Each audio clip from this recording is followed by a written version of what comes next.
আমরা চলে গিয়েছিলাম মায়াপুরের যে ইস্কনের মন্দির, ওখানে গেট থেকে ঢুকলেই প্রথমেই দেখতে পাওয়া যাবে এখন যে মন্দিরটি তৈরি হচ্ছে ওই মন্দিরটি। আগে দেখা যেত এখনের যে মেন মন্দির সেই মন্দিরটি, কিন্তু এখন ওই মন্দিরটি দেখার জন্য অনেকটা রাস্তা ঘুরতে হচ্ছে। মন্দিরের কাজ এখনো কমপ্লিট হয়নি।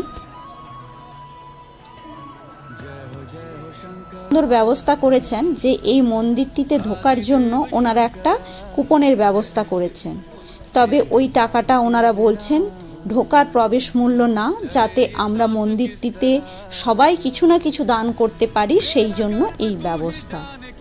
অনেকজন ছিল, সবাই মিলে আমরা মন্দিরটিতে প্রবেশ করলাম। মন্দিরের ওপর থেকে আশেপাশের পরিবেশটি ভীষণ সুন্দর দেখতে লাগছিল। তারপরে মন্দিরের ভেতরে ঢুকলাম। এখনো কাজ কমপ্লিট হয়নি, পাথরের কাজ বা অন্যান্য অনেক কিছু কাজ চলছে। এই দেখুন, ভীষণ সুন্দর কাজ, নিখুঁত, একদম অসাধারণ, না দেখলে বিশ্বাস করা যায় না। তবে মাঝের যে বিশাল জায়গা, ওখানেই মেন দেবদেবী থাকবেন, তার আশেপাশে শ্রী প্রভুপাদ থাকবেন এবং ওনার একটা মিউজিয়াম তৈরি হবে। এই সমস্ত কিছু অনেক খুঁটিনাটি হবে ভেতরে, তবে হাজার হাজার মানুষ ঢুকে যেতে পারবে, সেই রকম ব্যবস্থা।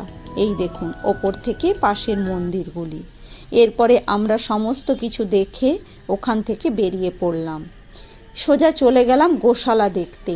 ছেলে তো ভীষণ খুশি, এত বড় বড় গরু দেখে, গরুর শিং দেখে। প্রথমে একটু ভয় পাচ্ছিল, তারপরে আস্তে আস্তে ওরও ইচ্ছে হলো সবাইকে দেখে একটু গাতে হাত দেওয়া, তাই যে একটু ভয়ে ভয়ে হাতটা দিচ্ছে। আমরা গোশালায় চারপাশ আশেপাশ ঘুরে দেখে তারপরে চলে এসেছিলাম ভোগ খাওয়ার জন্য। তখন দুপুরে খাওয়ার টাইম প্রায় হয়েই গিয়েছে।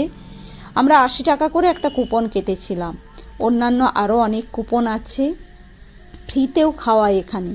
তবে সকালে যারা ভোরের যে আরতি হয় সেটা দেখতে যান, সেই সময় ওনারা ফ্রি কুপন দেন। আমরা 80 টাকা করে কুপন কেটে এখানে ভাত, ডাল, রুটি, একটা সবজি, চানা পনির, পায়েস, বেগুনি সমস্ত কিছু ছিল।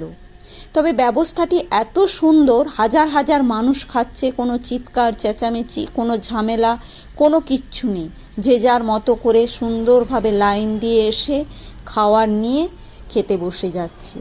ভীষণ সুন্দর এই ব্যবস্থাটি।